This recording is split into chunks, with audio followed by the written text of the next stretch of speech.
Hello అండి, ఈరోజు మా ఇంట్లో స్పెషల్ దొండకాయ ఉల్లికారం చేసుకుంటున్నాను నేను లంచ్లోకి.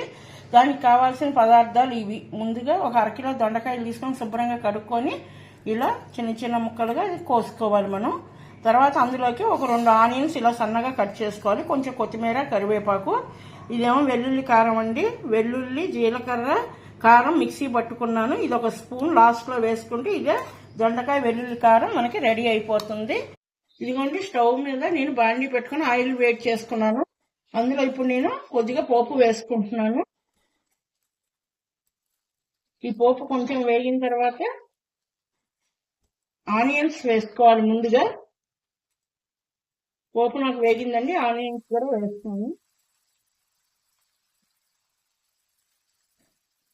ఈ ఆనియన్స్ కొంచెం దోరగా వేగేంత వరకు వేసుకోవాలి, అటు ఇటు తిప్పుతూ. ఇందులోనే మనం టేస్ట్కి తగ్గంత సాల్ట్ వేసుకోవాలండి. నాకు హాఫ్ టేబుల్ స్పూన్ సాల్ట్ పట్టింది మొత్తం మీద.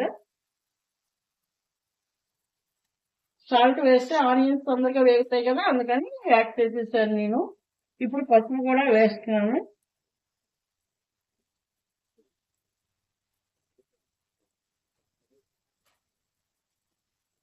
ఇవన్నీ కొంచెం వేగాలండి, పచ్చి వాసన వేగేంత వరకు.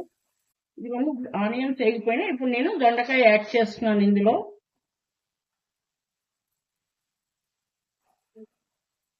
ఇవన్నీ ఒకసారి అటు ఇటు మొత్తం ఉల్లిపాయలు, పసుపు అన్ని ముక్కలకు పట్టేటట్టు మనం తిప్పుతూ కలుపుకోవాలి. ఇప్పుడు మనం ఇందులో సాల్ట్ వేసాం కదండి, ఆ సాల్ట్కి ఒక 5 నిమిషాలు మూత పెట్టేసి మనం లో టు మీడియంలో మంటను అడ్జస్ట్ చేసుకుంటే చక్కగా మగ్గిపోతాయి. అప్పుడు మిగతా ప్రాసెస్ చూపిస్తాను. ఇవన్నీ దొండకాయ మొత్తం వేగటానికి నాకు 1/2 గంట టైం పట్టిందండి. దొండకాయ ప్రాసెస్ లేటే మీకు అందరికీ తెలిసిన విషయమే. నాకు కూడా ఇదిగో ఇలా వేగేంత వరకు 1/2 గంట టైం తీసుకుంది దీనికి. ఇప్పుడు నేను ఇందులోకి ఉల్లికారం యాడ్ చేస్తున్నానండి. చెప్పాను కదా, వెల్లుల్లి, జీలకర్ర, ఉప్పు మిక్సీ పట్టుకొని ఉంచుతున్నాను. అది ఇప్పుడు ఇందులో యాడ్ చేస్తున్నాను నేను. ఇదంతా మనం ముక్కలకు పట్టేంత వరకు కలుపుకోవాలి ఒకసారి.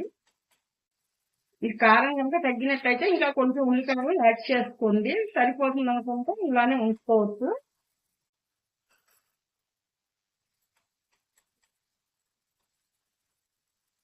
నేను కూరకి సరిపడానే వేసానండి, ఇంత వేసుకుంటే సరిపోతుంది.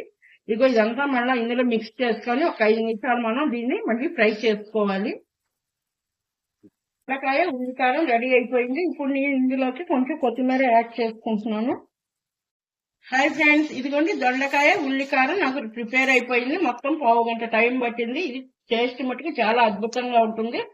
ఒకసారి మీరు కూడా ట్రై చేయండి. హలో అండి, దొండకాయ ఉల్లికారం నాకు ప్రిపేర్ అయిపోయింది. ఇప్పుడు నేను కొంచెం కొత్తిమీర వేసి పైన గార్నిష్ చేసుకుంటున్నాను. మనం భోజనంలో ఇది సర్వ్ చేసుకుంటే చాలా బాగుంటుందండి తినడానికి కూడా. దీని పక్కన సైడ్ డిష్ గా సాంబార్ గానీ, టమాటా రసం గానీ ఉంటే చాలా అద్భుతంగా ఉంటుంది. మీరు కూడా ఒకసారి ట్రై చేయండి. అందరికీ, మీ ఫ్యామిలీ మెంబర్స్ కి షేర్ చేయండి, లైక్ చేయండి, సబ్స్క్రైబ్ చేసుకోండి. Thank you.